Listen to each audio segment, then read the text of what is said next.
Okay, here we are. It's noon, so hello everyone. Welcome to the Grapevine Open Meeting of Alcoholics Anonymous.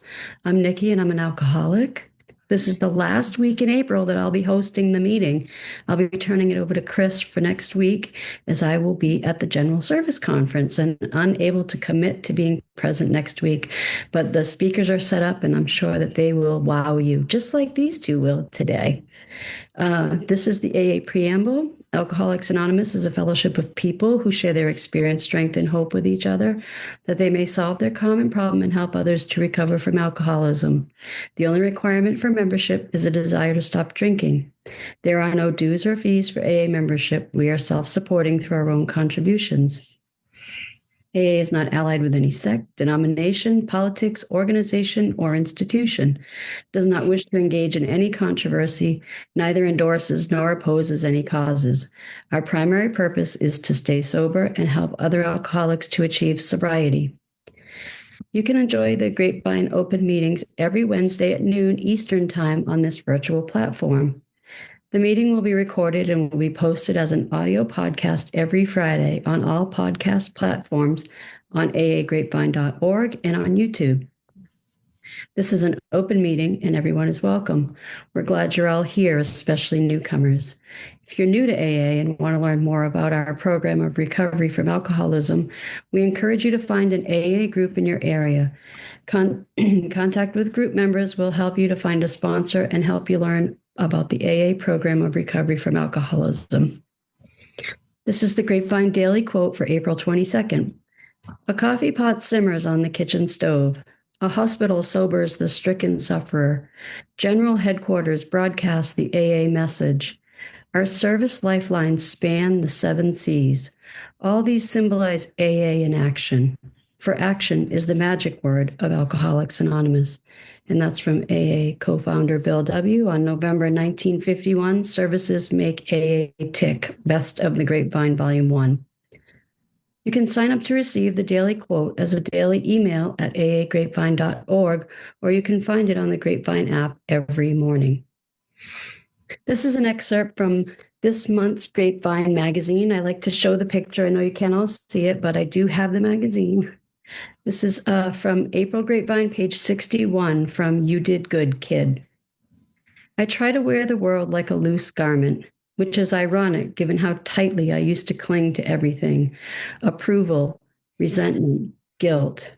Now I let go. I let all of it go, except my diet soda. I'm still working on that one. Throughout the day, I let go of the things that I now realize don't serve me. Control, ego, the last word in a mediocrity argument. It's surprisingly satisfying, like spiritual thrift shopping. And it turns out the less I obsess over getting my way, the more life seems to cooperate, which is honestly fine. When you know better, you do better.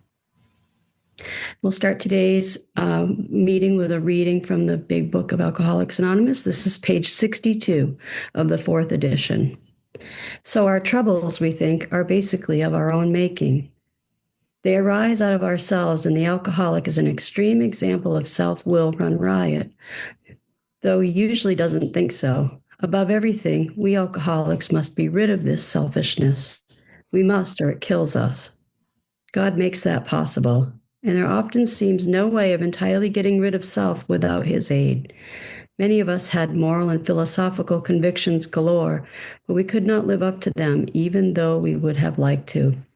Neither could we reduce our self-centeredness much by wishing on or trying on our own power. We had to have God's help. This will be a 2-speaker meeting. There will be no sharing by attendees, so please sit back, relax, and listen. We often hear it is best to try and identify with the speakers rather than compare your stories to theirs. I'm going to introduce our first speaker, Nagini.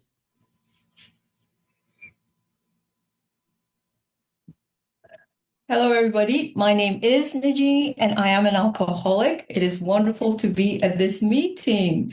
Thank you, Nikki, for asking me to share. So I'll start straight off and tell you how I met Nikki. I met Nikki at an online concepts workshop she was organizing with other AA friends moons ago, around 5 years ago. Since then, Nikki has supported the AA international community and helped us AA members around the world to have access to the AA Grapevine app. Thank you. And also the whole team, of course. Last month, we celebrated Nikki's birthday online, and we thoroughly enjoyed ourselves with other friends my husband and I have known since the pandemic. We used to all meet up at the Rusted Service AA online meeting, which was at 1 a.m. at our time. But as we get older, it's a bit difficult to stay up late at night these days. So it's now 6:05 here in Sweden. Usually I'm at my local AA women's meeting. So I give a shout out to the women there. And also, I would like to say hello to my friends locally and around the world who play an important part of my recovery today, especially for Jing in China, who logs in and it's midnight in China. The lengths we go. Take care, Jing. My friends are situated in Australia, China, Japan, Mongolia, Southeast Asia, Middle East, Africa, Europe, and North and South America. And Nikki knows a lot of them, so she knows I'm telling the truth. I'm part of an online international network of AA members from around 67 countries, and we're growing thanks to technology and being online.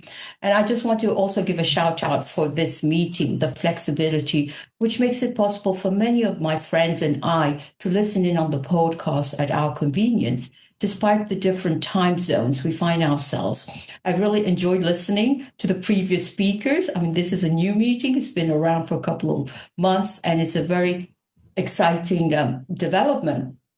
On top of that, members are able to translate the transcripts of the meetings to their native languages, and that's a more rewarding experience for some of us who English is not our first language. And these days, I'm also in contact with AA members who are learning English to be able to get more support in order to stay sober in AA. So again, tools like this is of invaluable service. So a little bit about what was it like for me before AA, right? I have a life as an active alcoholic. I started drinking at a very young age. And by 18, my drinking was getting out of control. And I found myself at university, and I kept telling myself, this is part of a student life, and I will grow up and I won't need to drink anymore. Just have fun now. Everybody drinks and parties as a student. Little did I know, I was 10 years of acute pain and misery. And ended up, as we know, the progression of a disease, the depth of the trauma I experienced as an active alcoholic at such a young age. And I just could not stop. After my studies, I continued to drink. As we heard from the text from the big book, I described well my battles as a hostage to alcoholism, I would say. I was running around like a headless chicken, drown in what we just read, the 3 S's, self-will, selfishness, and self-centeredness. I was not able to find a way out despite my futile attempts to use the help provided by professionals and trying many numerous organizations. And every time I tried to control my drinking, it seemed to get worse, and I didn't understand why.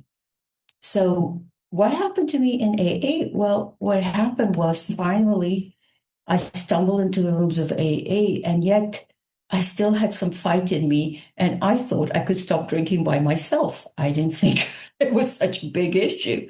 I thought I'd been drinking the way I had because I had my personal reasons. It was no one's business. I was 28 at the time, and I was really surprised that it wasn't an easy matter to just stop, with shock horror. And so I finally came back to AA when I had exhausted all other possibilities. I had nowhere else to go. And then what happened here was I experienced the power of identification. I could hear people talking about their history with alcoholism, what happened to them. And since I was in so much pain, I thought, I too, that happened to me too. And it was the power of the oral tradition. I read a lot, I tried to assimilate a lot of facts, but somebody, as we're doing here, talking with emotions, looking at each other in the eyes, did something to me, zing me. And also the fact that, at that time, I could barely put two sentences together. I was barely functioning. My life was so painful, and I had run out of answers. So at that time, I went to 2, 3 meetings a day, and I was hanging around AAs in between, and that's my beginning. I broke this isolation. I found myself in my last few days, my last days of drinking. I've tried to sound to make it a bit poetic, but it wasn't. I learned here that I had a medical condition. It is not my fault that I'm an alcoholic. Other people can get cancer, another medical condition. I happen to be landed with alcoholism. What a huge relief. And most important, that once I pick up a drink, my body craves more. My mind can only think about alcohol. Will feel like my being is being taken over by an entity that forces me to do what it takes to fix. And that's my reality.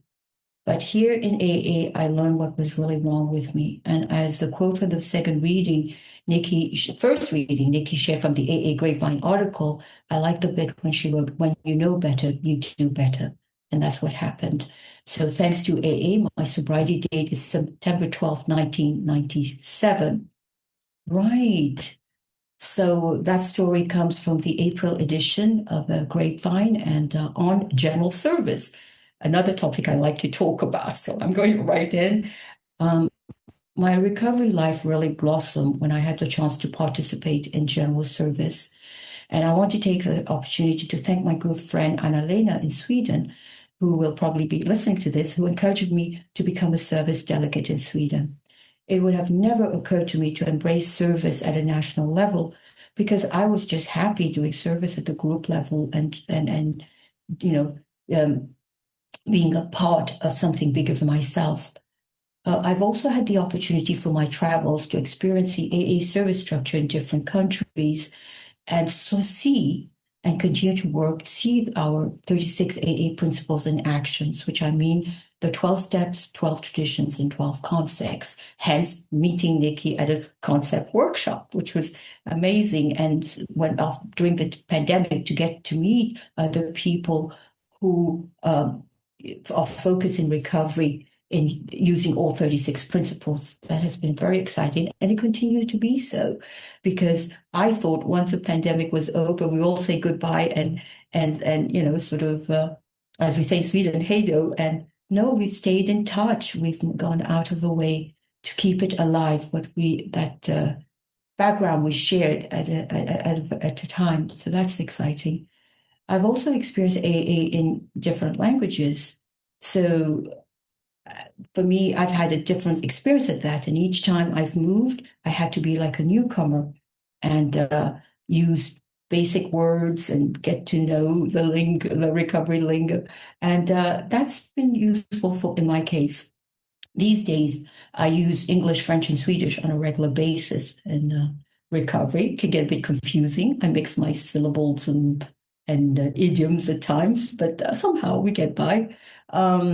And also, in my case, I've been online because of my travels for over 25 years. So I've seen AA evolve. And where we are today is a real treat compared to how it was in the days of emails and texts and so forth. And so, what is it like today for me in AA? And the question poses, thanks to AA, I'm now a middle-aged woman amongst. The last few years have been tough with health issues. Last year, I underwent cataract surgery, and now I'm dealing with complications from that. And again, I try to wear life as a loose garment. And my solution to that has been I've given away a lot of my personal possessions, have moved. I'm embracing a simple lifestyle, declutter away from diversions, and that's helping me. That's my definition of life as a loose garment. I'm also married to another AA member, And we have shared our lives together for the past 21 years. I think he's on his way to an in-person local meeting at the moment. Um, so at the moment, my life has changed and I have more time for recovery, which is great. I'm in a city where AA is alive and kicking in Sweden. We have 4 groups and 12 meetings a week. Last month, AA Sweden celebrated 70 years, and some of spent the weekend at meetings. We also went dancing. We were entertained by a comedian who was traveling, who was happened to be in AA too. We had a lunch together. So that was fun. And I'd like to share a story that touches me especially close to my heart. Last July, I could not make it to the AA International Convention in Vancouver, Canada. But a dear friend of mine, Monica, took a coffee cup to meetings and put my name on it and sent me the photo. At one point, we were able to be at the same hybrid meeting, she in person and I online. And this is the kind of relationships I have and the gifts of recovery today. So if you're listening, Monica, hi. So I can't say enough, the quality of life today I have, as long as I remember not to pick up that first drink. It's an invaluable support of sponsorship and mentors. I'm going to list a few of the women. I can't help myself, inspiring women who I'm speaking to you now, and I can feel them with me as I speak. Women like Joanne, Sarah, Monica, Lois, Nikki, Vera, Pragna, Diggy, Rico, Uliana, Esther, Anita, to name a few who accept me as I am. And I wanted very much to say the recovery women in my life come in different roles. They come as sponsors, service sponsors, co-sponsors, and sponsees, my peers in AA, similar life situation. We sustain each other. And these experienced friendships, these meaningful friendships, some of them have lasted decades. I've never had that kind of continuity in my life before for various reasons. Not forgetting the opportunity to meet new members and relapsers regularly, both online and in person as well. So I would also like to say give a shout out to WIM, the Women International Meeting, which is online every day, 24/7 since 2020. And these women do an amazing, remarkable job. So in my travels, as I'm still very active online, it's such a relief now I can guide other women to a place where they can be safe wherever they are. So before I end, I would like to share with you a quick dive into my recovery calendar 2026. It's a bit of a show off, but I can't help myself. In January, I met up with friends at an AA in-person convention in Belgium. Some of the friends I've known for 20 years, and I haven't been able to go there for a few years, so it was a great reunion and a whole new generation as well. It's an English-speaking convention.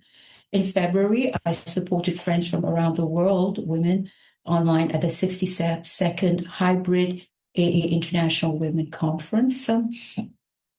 Nikki and I did service on one of those, remember?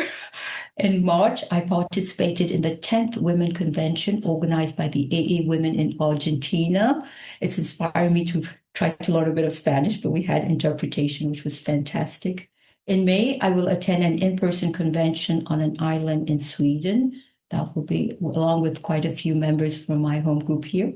And in the summer, I'm looking forward to attend various AA activities around Sweden, including a convention next to a spectacular waterfall, and also at the AA National Convention here in Sweden celebrating 70 years. In August, then I'll be heading off to the third online convention of VAWA, Voices of AA Women in Africa. You're all welcome if you're women. In October, I will be supporting our friends who will be attending the AA World Service meeting in Portugal. Maybe Nikki will be there, who knows? And in November, I will attend the AA Hybrid Convention out of East Africa. So with that, thank you. Nagini, thanks. You must be exhausted. I'm exhausted just listening to all of it. I know. I remember exactly the time that I met Nagini and her lovely husband, and they would show up at these concepts workshops, and there were times that there were 400 people on those, and it was amazing. And we have maintained our relationship over the years, and I'm always grateful to call you a friend, and you help me really to understand that Alcoholics Anonymous is so much bigger than just the soil I'm standing on.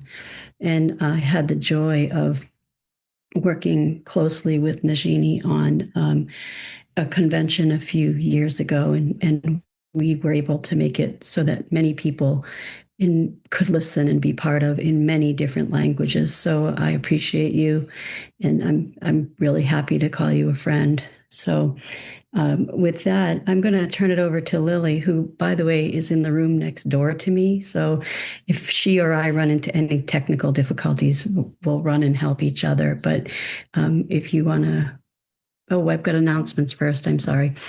See, I'm messing up. The seventh tradition of AA states that every AA group should be fully self-supporting, declining outside contributions.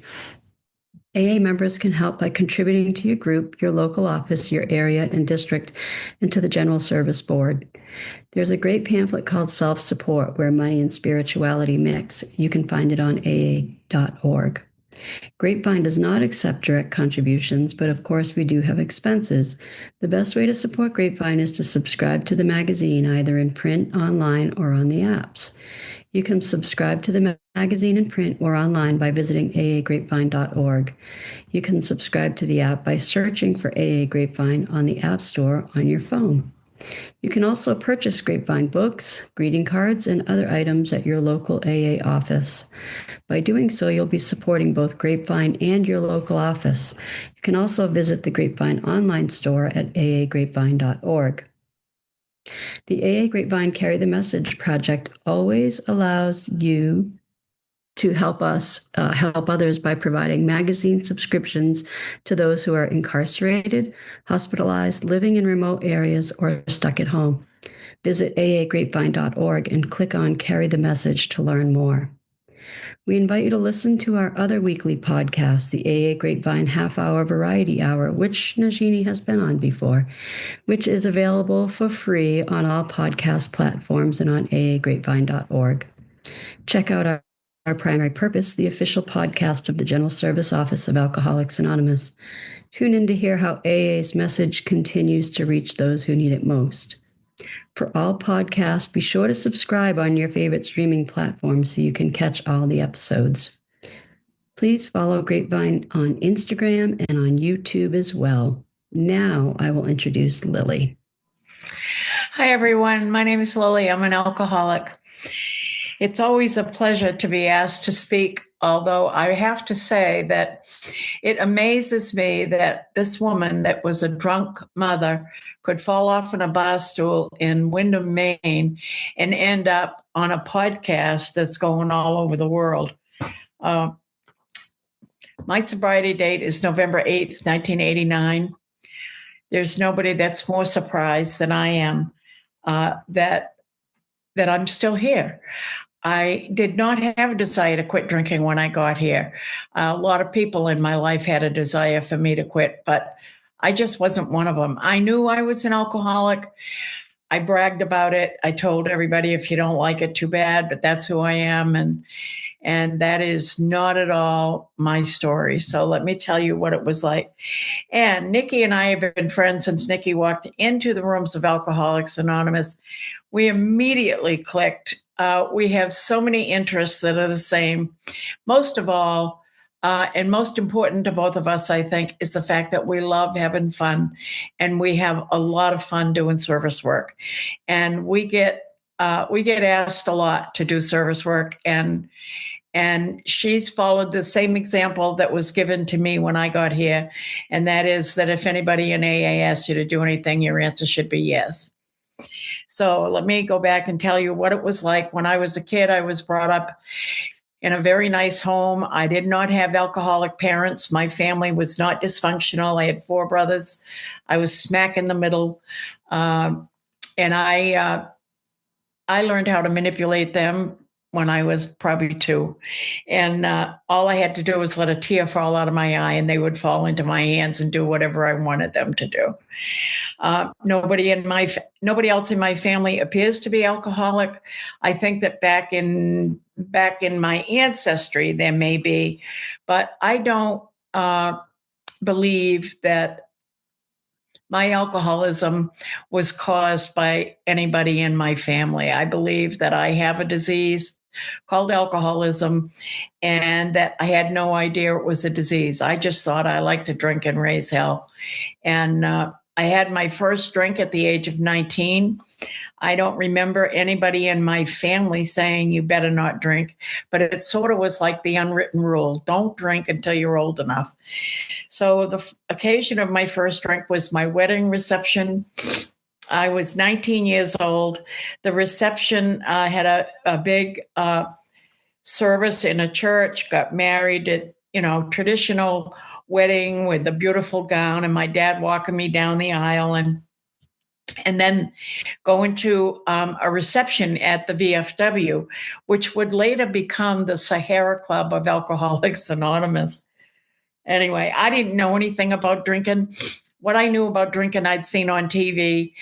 Somebody would make a toast, and if they made a toast, then you would drink the drink. And my dad walked me in. We walked up to the bar, and he said, "What are you going to have?" And I said, "I don't know. What are you having?" And he was having a whiskey and ginger. And so I said, "Well, I'll have the same thing." And if you've ever drank in a service club, you get a lot of whiskey and a little bit of ginger. And he said the magic words, "Here's to you, kid." And I downed that drink. And the next thing I remember is taking my wedding gown off on the front lawn. And that's the way it was going to be for me for the rest of my drinking. Whenever I drank, I lost clothes. I don't know what it is about alcoholic women, but I've met a lot of them in my journey. And for some reason, we think it's a good idea to show you parts of our body that are better left covered up. Anyway, I didn't start out to be an alcoholic. The man that I married was an alcoholic. I didn't know he was an alcoholic. I just wasn't paying attention. I got married for all the wrong reasons, and I didn't know that until I got to Alcoholics Anonymous. So what happened was we lost a child to SIDS, and he never got over that, and I didn't know how to comfort him. I came from an Irish family where when bad things happened, you dusted yourself off and picked yourself up and went on with your life. And I had no idea how to comfort him at all. But as the years progressed, I drank more and more. We had 2 more children after that. And I had alcoholic behavior before I really had alcohol as a problem, drinking. When my 3rd child was born, one of the things that happened for me was I was scared to go to sleep because I was afraid something would happen to this baby. And I took no-dose to stay awake to make sure that the baby was breathing all night long. And I realized today that was post-traumatic stress from losing a child, but I didn't know that at the time. Anyway, the man that I married was alcoholic, and when I caught him stealing money out of the kids' piggy bank, I knew that I couldn't live like that anymore. And sometimes when he came home, he was in a good mood, and other times he wasn't. And the last night we spent together, we tried to kill each other. And I'm not proud of that today, but that's the truth of the matter.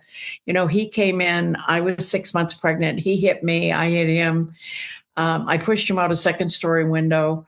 I was ready to drop a vacuum cleaner on his head when the cops got there. And I'm not proud of that today, but that is part of my story.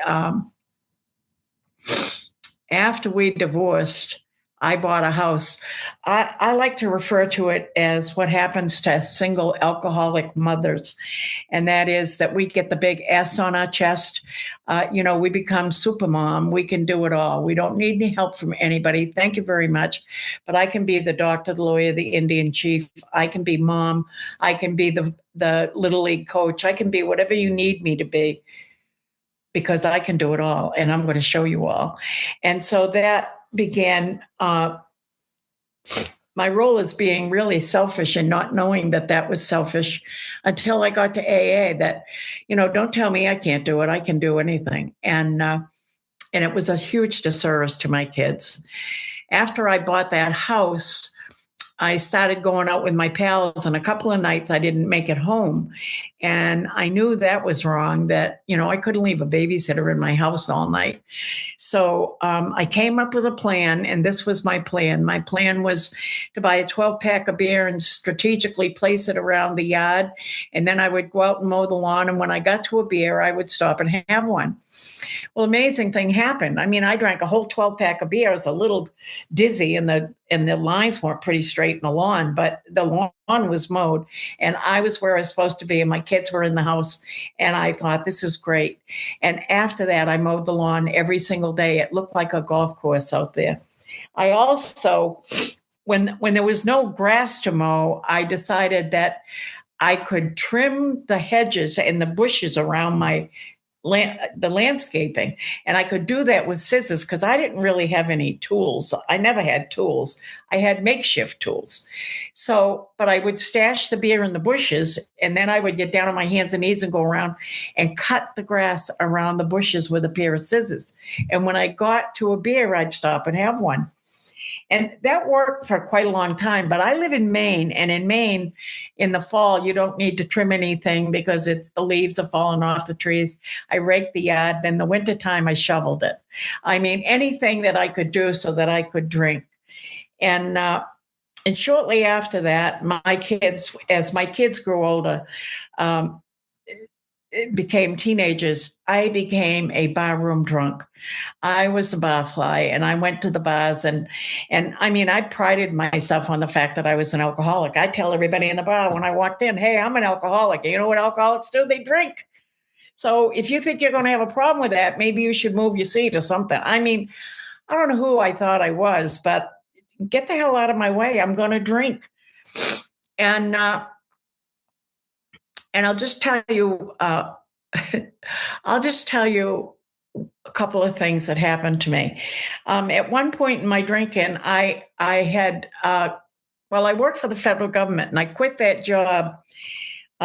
Walked into my boss and asked for a raise, and he said he couldn't give me a raise. And I said, then I quit. And he said, Lillie, you can't quit. You have 3 kids. You're the sole provider for your children. You can't quit. What are you going to do for work?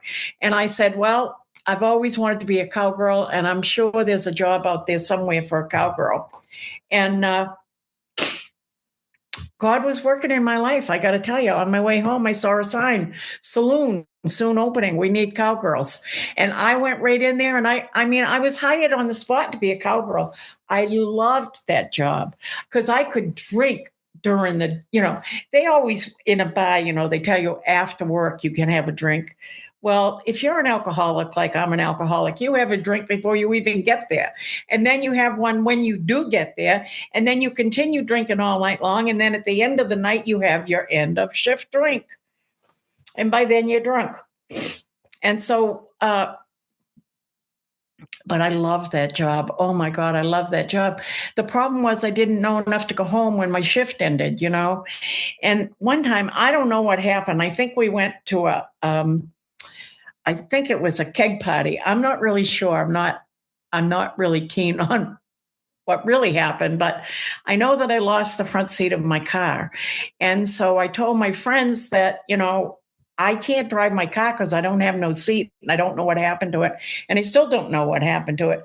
But my friends were great inventors, and they said, well, we'll fix you up.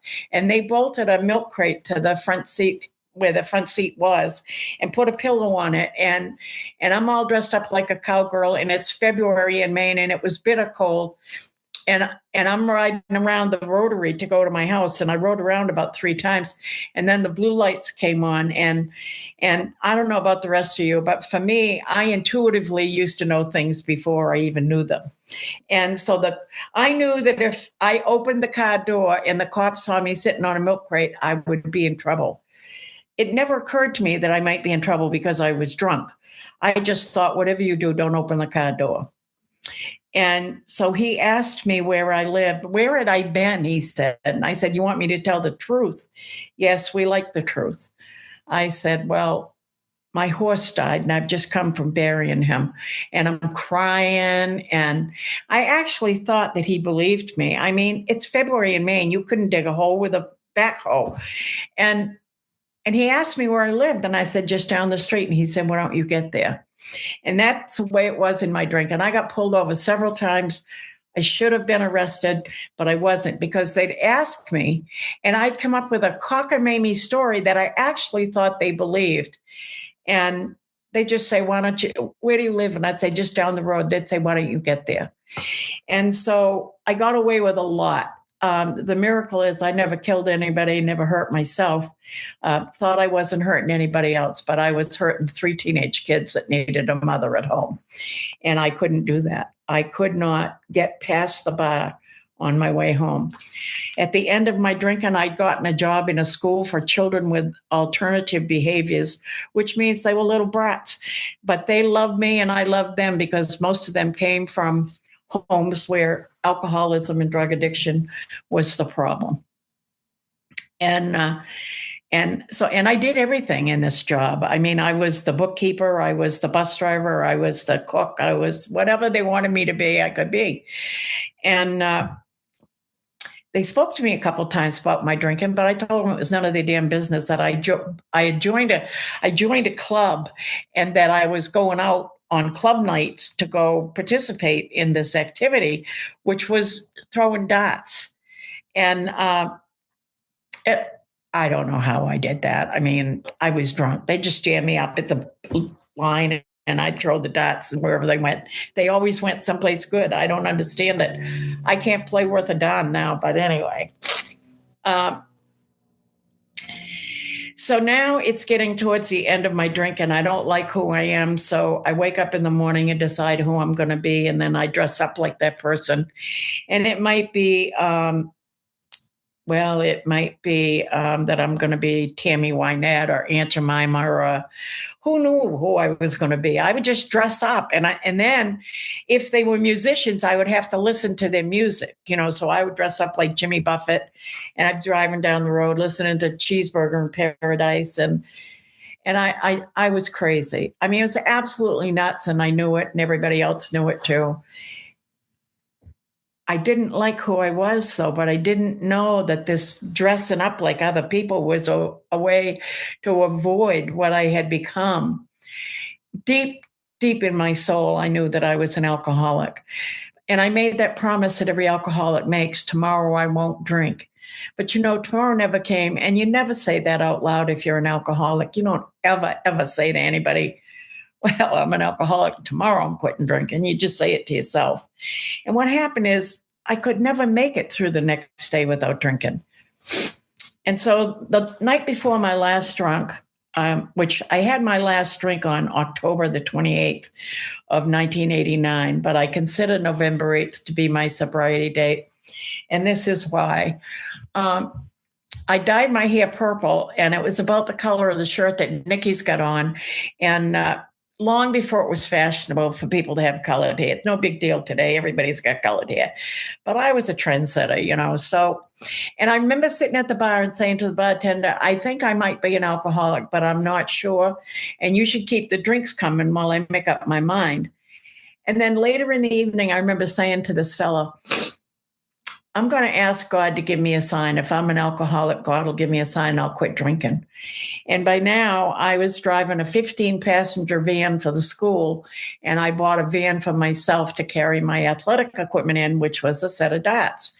And really what that was all about is that I had a bed in the back, and I didn't have to drive drunk, because I was terrified that if I got arrested for driving drunk, it would be on the front page of the paper. Anyway, the next morning, I got in the school van, and I went and picked up 15 kids. And on my way across a country road, I felt this pressure in my chest, like, oh my God, what's happening?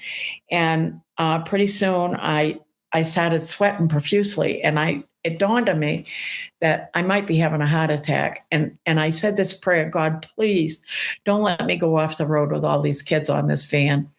And I made it to work. And the next thing I remember is waking up in the ambulance thinking it didn't need to be that bad.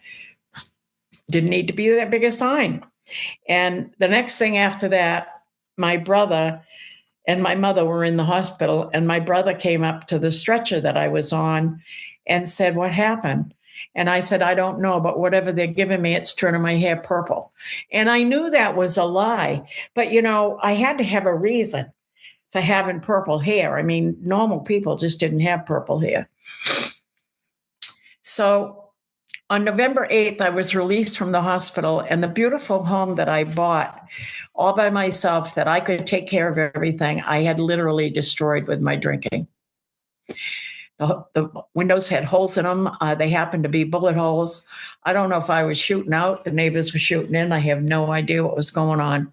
No carpet left on the floor, dirty dishes in the sink, dirty clothes on the couch. I mean, the place was a pigsty, and that's not the way I was brought up.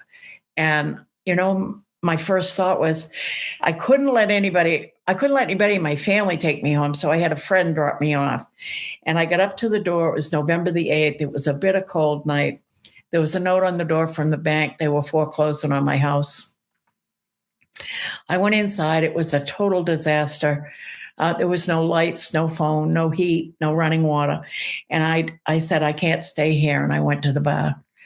And I sat in the same seat I always sat in, and I ordered a shot of tequila and a beer chaser.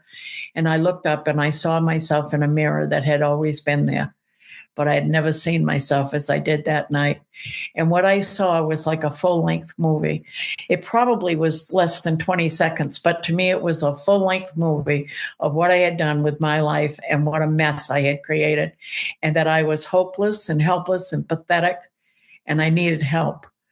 And I put that drink down and walked out of there. I never took it. That's why I consider that to be my sobriety date. Then I ended up in the halls of Alcoholics Anonymous. Oh my God. I could not believe these people. First of all, I went to my first meeting. There's this guy standing outside, little old guy shaking all over. I thought, geez, he's got the DTs. Why don't somebody get him a drink? And what happened, he stuck his hand out to me and he said, "Welcome, you're amongst your own kind." And I thought, I don't think so, bucko. And then I went inside, and the next guy that I met was really tall, and he had a belt buckle. It was right at my eye level, and it said bullshit. And he was all happy, and he said, "Keep coming back, honey. It gets better and better every day." And I thought, better in what? And then, right off the bat, some lady gave a talk. I don't know what she said. She offered a white chip to help you start a new way of life. And I thought, you got to be kidding. You don't drink and they pay you in poker chips? I don't think so. The next words she said, though, were the words that this alcoholic needed to hear. And that was, "If you're too afraid to pick one up, see me after the meeting and I'll give you one."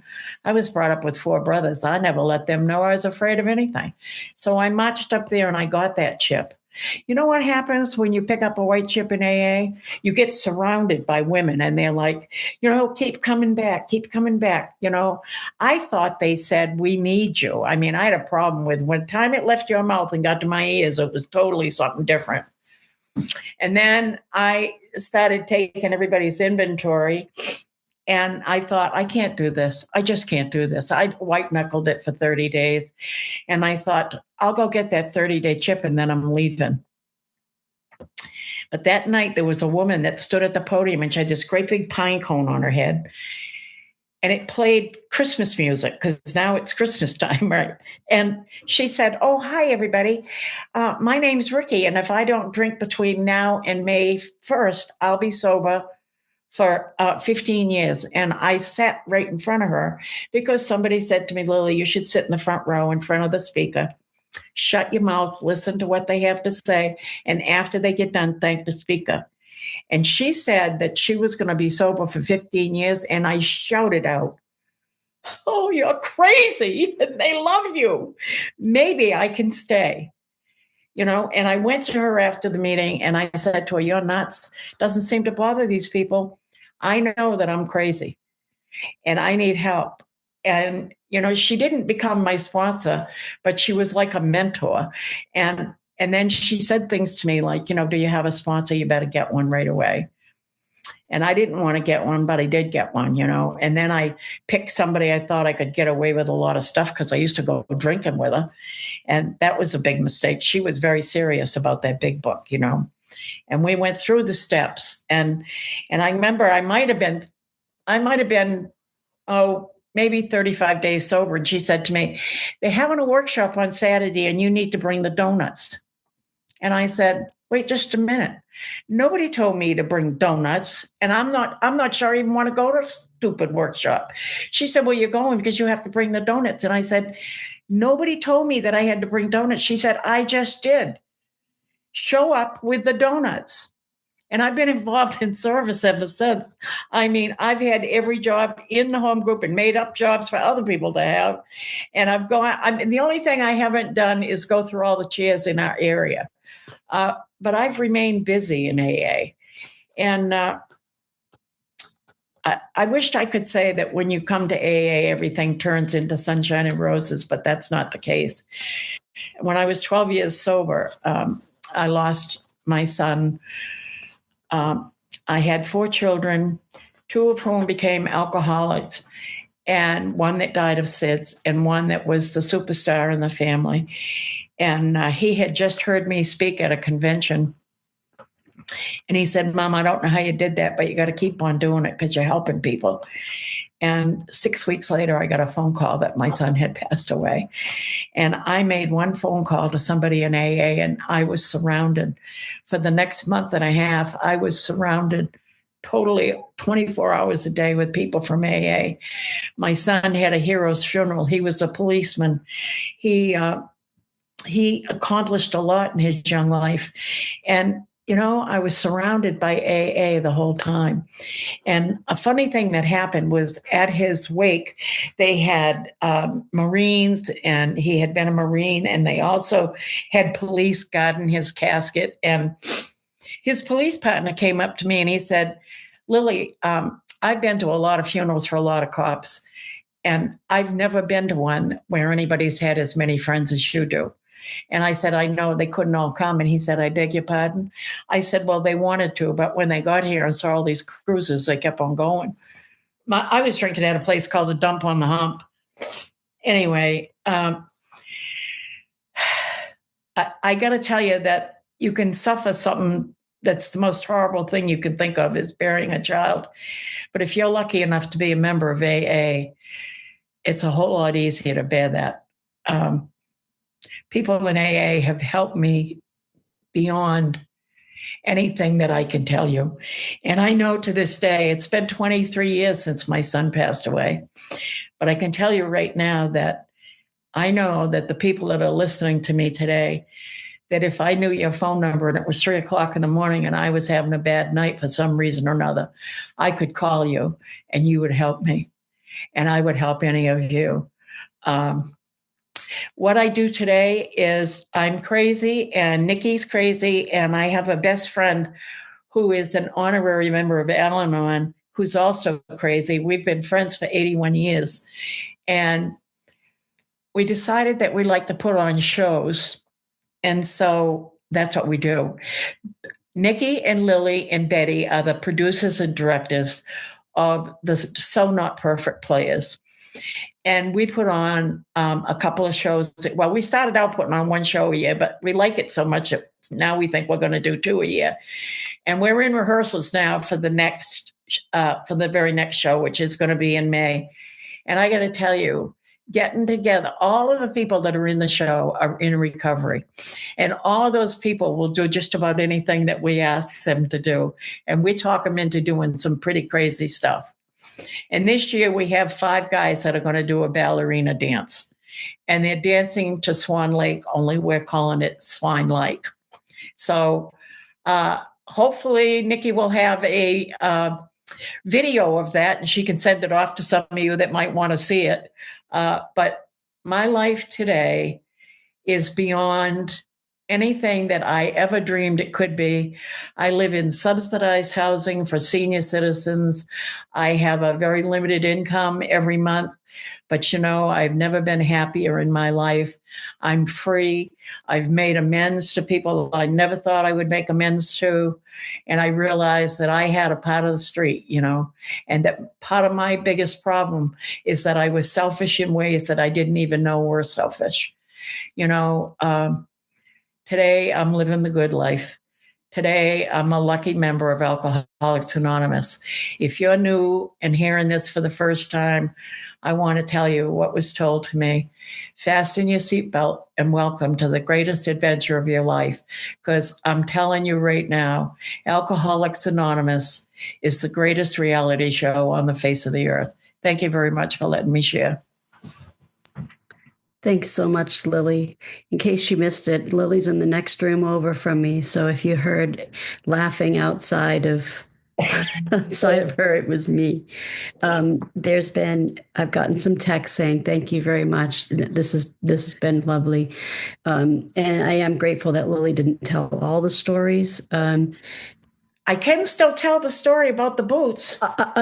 Let's just put it this way. I was playing a part and I needed some tall boots, and they went to Lily's house and she had a fire, and the firemen came and looked at her and wondered why she was wearing these very tall boots. There's more to tell, but I'm not going to do that today.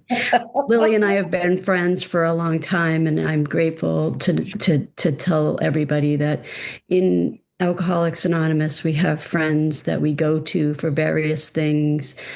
And both of these women are people that I can go to with some of the saddest things in my life and some of the happiest times, and anywhere in between.